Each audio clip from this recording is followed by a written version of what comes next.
بسم الله الرحمن الرحيم السلام عليكم ورحمة الله تعالى وبركاته معلومة عنو ونكسد داوضيال meel kastoo dunida dacaladeeda ka joogtaan kusoo dhawaada anigoo ah Khadar Haybe iyo channelka T5S channel waxaynu isla eegi doonaa maanta waynu isla tashanaynaa waxyaabo badan baynu isweydiinaynaa waxaynu ka wada tashanaynaa qof kasta oo dhalinyara oo muuqaalkan uu soo gaaro sidii uu noloshiisa wax uga bedeli lahaa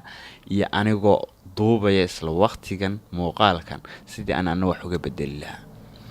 talada waxaan idinku soo gudbinayaa muuqaal ahaan idinkuna waxaan idinka rajeynayaa inaad commentiga iigu reebtaan wixii aad ila jeclaataan inaad igula talisaan waxaynu ka wada hadli doonaa markaan dhalinyarta Soomaaliyeed aynu u soo noqonaa dhalinyar Soomaaliyeed inaynu wax ka bedelno aynu rabno maxaan rabnaa inaan ka bedelno maxaa loo baahan yahay inaynu ka bedelno maxaynu haysanaa maxay naga maqan waxaynu haysanaa alxamdulillah diin islaam iyo Soomaalinimo waxay naga maqan horumar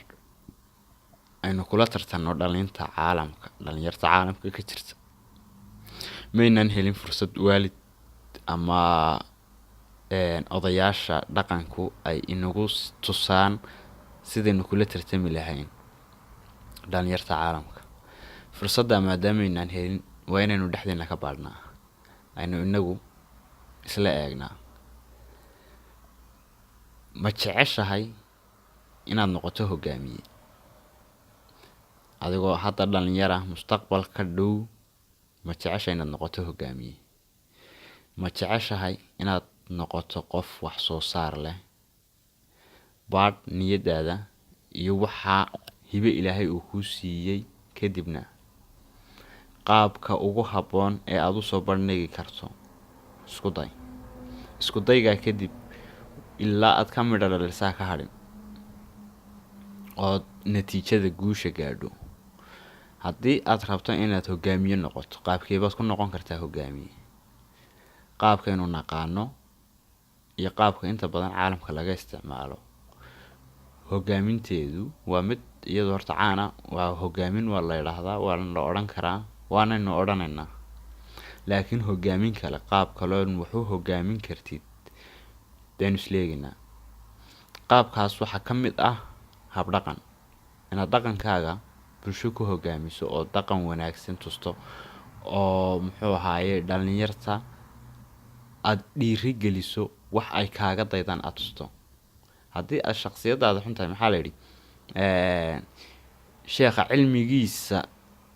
cilmigiisa qaado caadadiisa ha qaadan sheekha wixii cilmi u leeyihiin ba laga bartaa dabeecad xumo hadduu leeyahay lagama barto lagamana qaato marka sidaasay tahay waa inaad dadka usoo bandhigtaa wixii akhlaaqiyan u fiican bir Ramadaan baynu horta ku jirnaa Ilaahay soonka inaga aqbalo waa 10kii dambe Ramadaan baynu ku jirnaa alxamdulillah markaas aan u noqdo barnaamijkeena waa inaad dadka akhlaaq wanaagsan tustaa si aad u hogaamiso dhaqan wanaagsan aad tustaa dabeecad wanaagsan aad tustaa kalgacayl aad ku abuurtaa farxadna aad la qaadataa farxadda qaabkeedu la qaadanaysa waa inaad iyaga ka farxisaa adigana farxad baa kuugu jirta qof bilaadan inaad ka farxiso waa dan waxa ku jirta farxadaada inaad adigu faraxda waxay ku xidhan tahay inaad bulsho ka farxiso bulsho faraxsan inaad ku dhex jirto haddii meel geeri ay ka jirto aad farxadaada la tagto saameyn bay ku yeelanaysaa waxa meesha ka dhacaya meesha murugtu ka jirto baa saameyn kugu yeelanaysa sidaasna waxaad ku noqonaysaa qof farxadiisa aan muujin karin xataa haddii aad gudaha ka faraxsan tahay dameerku kuma siina inaad soo bandhigto marka waa inaad dadka farxad gelisaa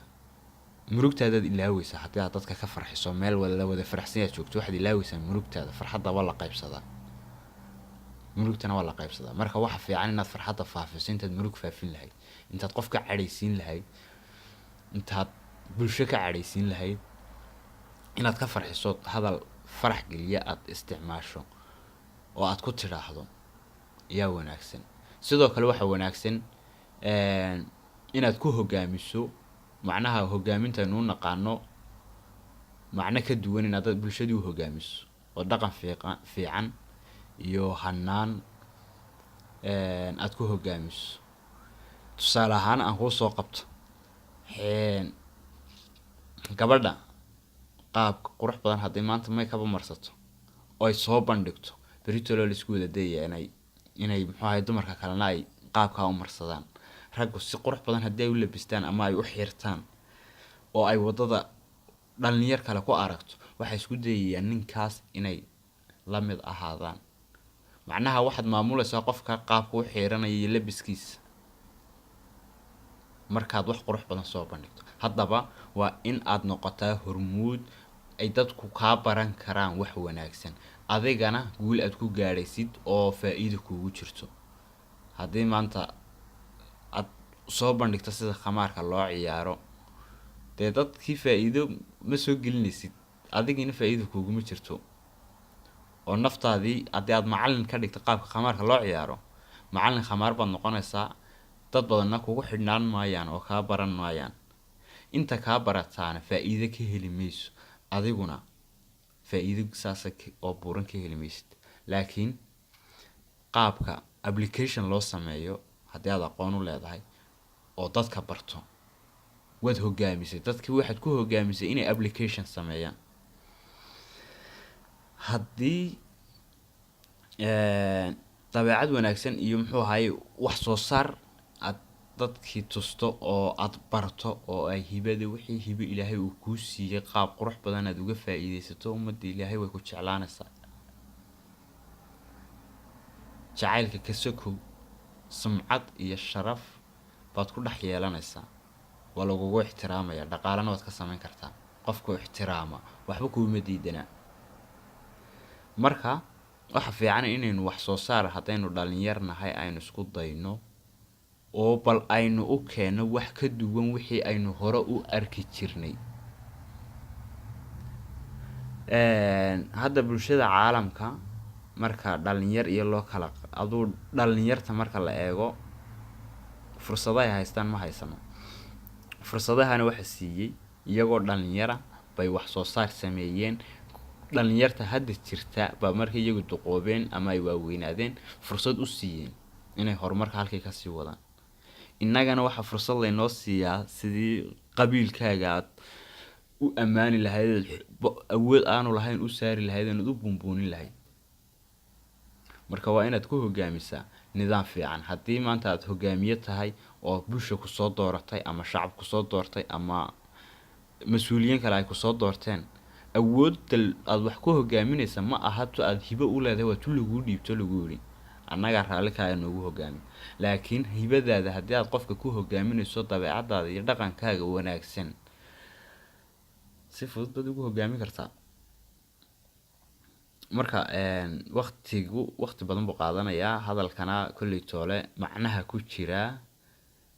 muhiimadda ku jirtaa haba yaraatee waxaan ugu talagaloon inaan wax muhiima idinla wadaago. waqti badan inaan ka cuno uguma talagelin, sidaa darteed waan soo gaabinayaa. talada ugu dambeysa waxa weeyaan qaab wanaagsan iyo dabeecad wanaagsan ku hogaami bulshada, wanaagna tus, aqoontaada ku hogaami. والسلام عليكم ورحمة الله تعالى وبركاته. انت aanan bixin haddii aad barnaamijkan ka heshay share dheh, like saar. haddii aad jeceshahay inaad talooyinka nala wadaagtidna share dheh. haddii aad tale inaad ii sheegto aad rabtidna commentiga kusoo qor. aad baad u mahadsantahay. السلام عليكم ورحمة الله تعالى وبركاته.